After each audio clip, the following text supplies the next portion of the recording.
relatório final da CPI da Covid no Senado foi assunto na tribuna do plenário desta quarta. O deputado Cristiano Silveira ressaltou que os senadores identificaram 12 crimes cometidos pelo presidente da República na condução da pandemia no país. É estarrecedor o que foi apresentado ao povo brasileiro nesses últimos meses. O crime que foi cometido contra a população brasileira. A responsabilidade direta do governo em tudo o que nós passamos e sofremos. O negacionismo, os medicamentos sem eficácia comprovada, a ausência de uma política que cuidasse da vacinação no tempo que era necessário e era possível, e um governo que, por outro lado, não optou pela vacina. Imaginávamos nós que era por uma questão talvez ideológica, de convicção de que seria melhor o tratamento precoce ou a chamada imunização de rebanho a partir da contaminação em massa das pessoas, mas no final das contas parece que não. Parece que a opção de não ter cuidado da vacinação estava, entre outras coisas, eivada de interesses nos contratos dessas vacinas. Veja que o relatório ele aponta 12 crimes cometidos pelo presidente da República. Aponta a responsabilidade direta com a epidemia, charlatanismo, incitação ao crime, falsificação de documentos, uso irregular de verbas públicas, prevaricação, crimes contra a humanidade, violação de direito social e crime de responsabilidade. O deputado Bruno Engler defendeu o governo federal, criticou a CPI e os senadores que compõem a comissão em Brasília. Sabe por quê que não foram citados Omar Aziz, Renan Calheiros? Porque a CPI não tem moral. Porque é uma CPI do circo, que foi feita única e exclusivamente com o intuito de desgastar a imagem do governo federal e que é comandada por bandidos, criminosos. E é vergonhoso para qualquer um se colocar ao lado de Omar Aziz, Renan Calheiros e Companhia Limitada.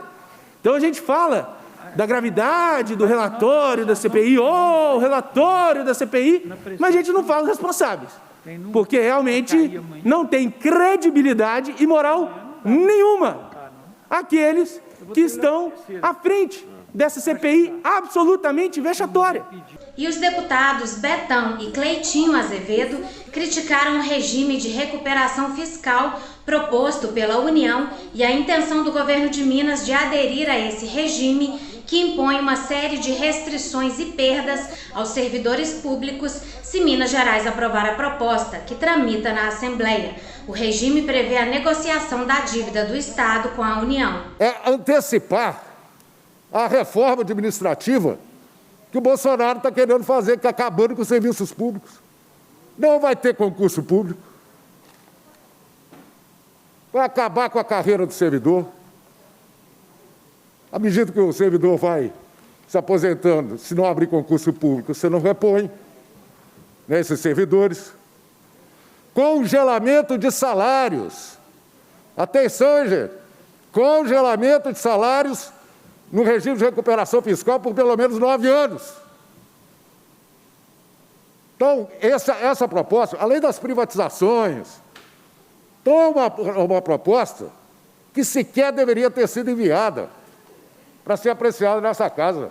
Esse regime, gente, ele poderia incluir o regime também do judiciário, podia incluir o regime também do executivo, podia incluir o regime também do legislativo aqui dessa casa, até porque eu tenho uma PEC aqui que é muito interessante, que corta todos os penduricalhos. A gente tem que parar de achar que o servidor é o problema do Estado e do Brasil.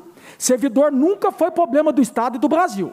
O problema do nosso país aqui sempre foi a corrupção, o mau uso do dinheiro público, o desperdício do dinheiro público, é fundão eleitoral de 6 bilhões. O deputado Arlen Santiago falou do asfaltamento da estrada de terra que liga São João da Ponte a Montes Claros, no norte de Minas, com recursos já liberados pelo governo do estado. Nós vamos conseguir estar fazendo aí esses 4,5 km que estão dentro de Montes Claros e vamos conseguir talvez de 2 a 3 quilômetros, chegando perto lá da localidade de Bom Jardim e tentando terminar o mais rápido possível com esses 10 quilômetros aí.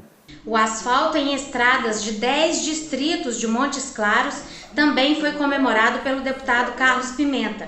Todo o recurso que será utilizado pela Prefeitura de Montes Claros para melhorar a vida de milhares de cidadãos que moram nos distritos, os recursos são provenientes do caixa da Prefeitura de Montes Claros.